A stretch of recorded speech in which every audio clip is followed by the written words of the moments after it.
આપણે આ રોટલી સરસ રીતે આળી માળી શેકી લીધી છે.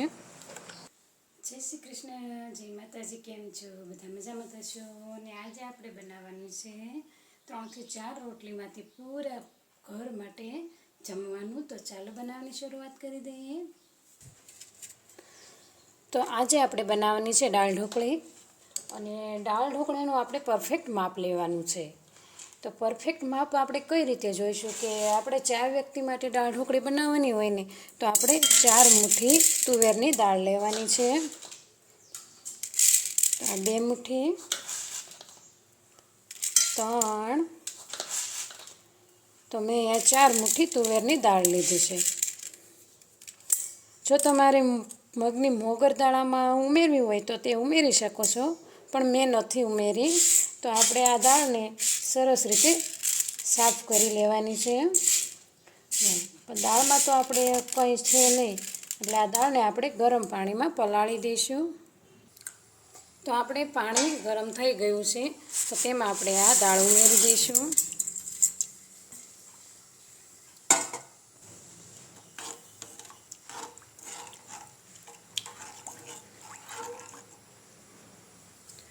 તો ગેસ બંધ કરી થોડી વાર માટે આ ગરમ પાણીમાં જ આપણે આને પલાળવા દેવાની છે.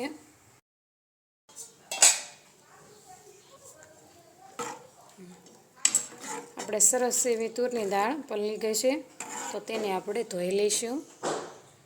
તો મેં તુરની દાળ ધોઈ લીધી છે, તો તેમાં આપણે પાણી રેડી દઈશું. તો અહીંયા 5 ગ્લાસ જેટલું મેં આમાં પાણી રેડ્યું છે. મીઠું, હળદર, થોડું તેલ ઉમેરી દઈશું.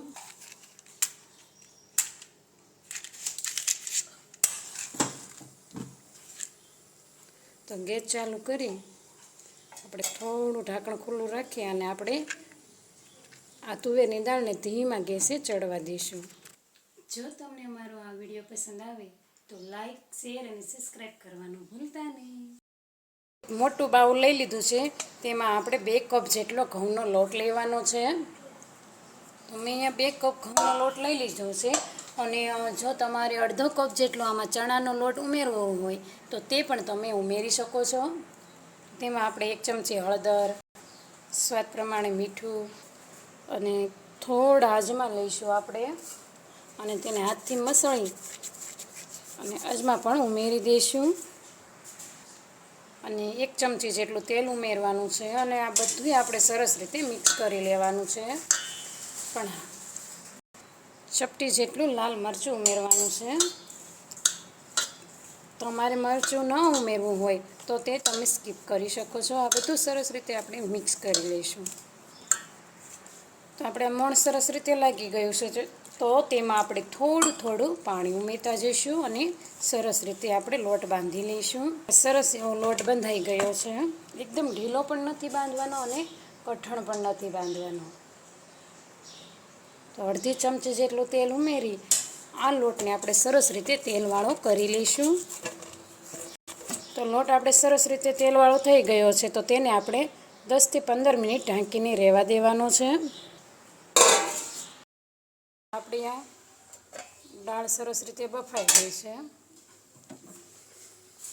તો આપણે છે ને આ ગેસને હવે બંધ કરી દઈશું.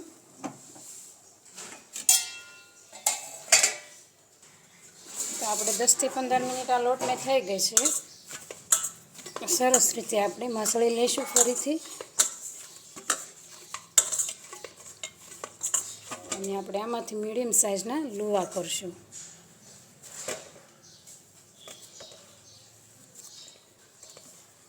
અને હવે આપણે આની રોટલી વણી લેવાની છે.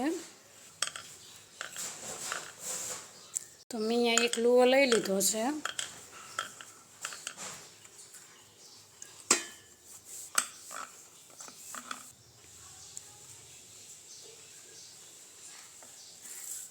કોરા લોટનું વટામણ આપી અને સરસ રીતે આપણે આની ગોળ રોટલી વણી લેવાની છે. તો મેં સરસ રીતે રોટલી વણી લીધી છે. તો આવી રીતના આપણે બધી જ રોટલી વણી લઈશું. તો મેં અહીંયા રોટલી બધી જ વણી લીધી છે. તો હવે આપણે ગેસ ઓન કરી અને તેની ઉપર આપણે લોઢી રાખી દઈશું. ગેસ ચાલુ કરી અને આ તવી છે ને આપણે તપી ગઈ છે.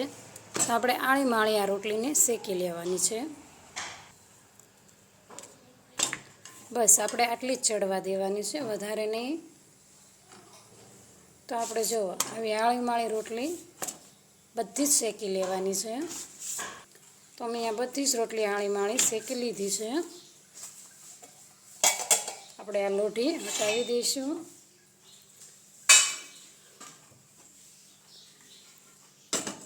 અને આ દાળને આપણે ઉકળવા માટે રાખી દેવાની છે. આ દાળ છે ને આપણે જો આવી આખી રહે ને એવી રીતના જ બાફવાની છે. જો આવી રીતના દાળ બાફશો ને તો દાળ ઢોકળી જમવામાં વધારે મજા આવશે. અને દાળ ઢોકળી ચડી જાય ને પછી દાળ વધારે ઘટ્ટ થઈ જાય છે. એટલા માટે આપણે આમાં હજી થોડું પાણી ઉમેરીશું. તો મેં અહીંયા સતત કરેલું પાણી છે તે જ ઉમેર્યું છે.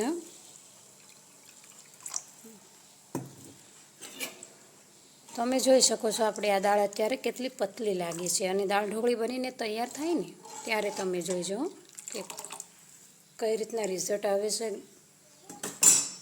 અને આપણે આ ગરમ પાણીમાં પલાળેલા સિંગદાણા છે તે પણ ઉમેરી દઈશું.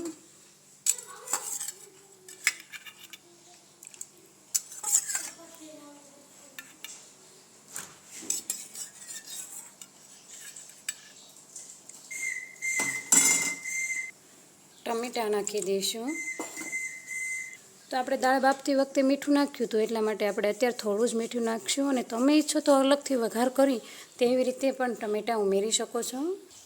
થોડી હળદર નાખી દઈશું. એક નાના લીંબુનો રસ છે.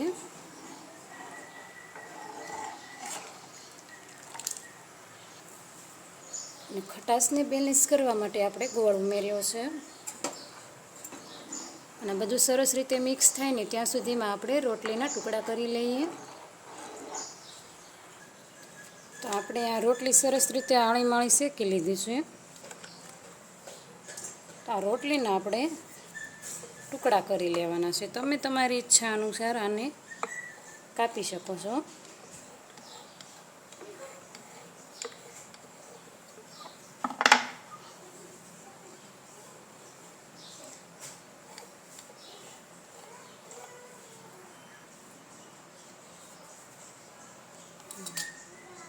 તો મેં અહીંયા લંબચોરસ કટ કરી લીધા છે. તો આ રોટલીના ટુકડા આપણે દાળમાં ઉમેરી દેવાના છે.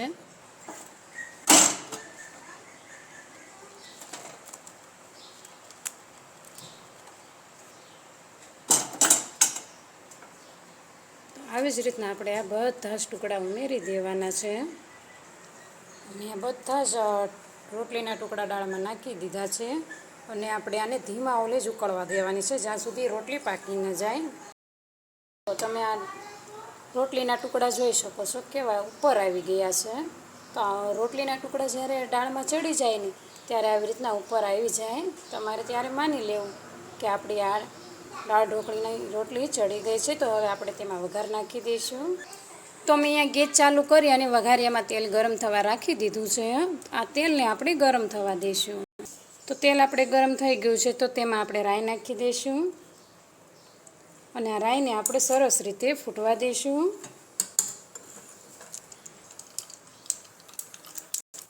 અડધી ચમચી જીરું, વઘાણ, મેથીના દાણા, સૂકું મરચું અને લવિંગ, અને તેની સાથે લીલું મરચું અને મીઠો લીમડો છે. તો આપણે આ વઘાર સરસ રીતે થઈ ગયો છે. ગેસ આપણે બંધ કરી દઈશું. અને આપણે આ દાળ ઢોકળીમાં વઘાર ઉમેરી દેવાનો છે. અડધી ચમચી જેટલું લાલ મરચું ઉમેર્યું છે ને તેની ઉપર આપણે આ વઘાર નાખી દઈશું.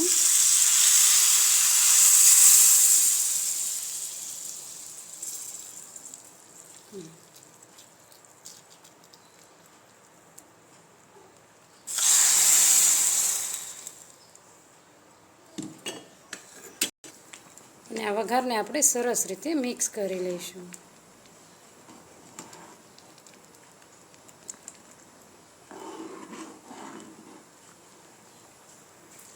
તો આપણે વઘાર નાખીને થોડી વાર માટે આ દાળને થવા દીધી છે. હવે આપણે ગેસ બંધ કરી દઈશું. થોડી કસૂરી મેથી છે તેને હાથમાં મસળી તે પણ ઉમેરી દઈશું. તો ઉપરથી આપણે થોડા કાપેલા ધાણા ઉમેરી દઈશું. અને હવે આપણે આ ગરમા ગરમ દાળ ઢોકળીને સર્વ કરીશું. તો મેં અહીંયા ડીશ લઈ લીધી છે, તો તેમાં આપણે દાળ ઢોકળીને સર્વ કરીશું. તમે જોઈ શકો છો મેં દાળ કેટલી પતલી રાખી હતી, તો પણ કેટલી હવે ઘાટી થઈ ગઈ છે. અને હજી આ થોડી ઠરશે ને એટલે હજી ઘાટી થશે એમ.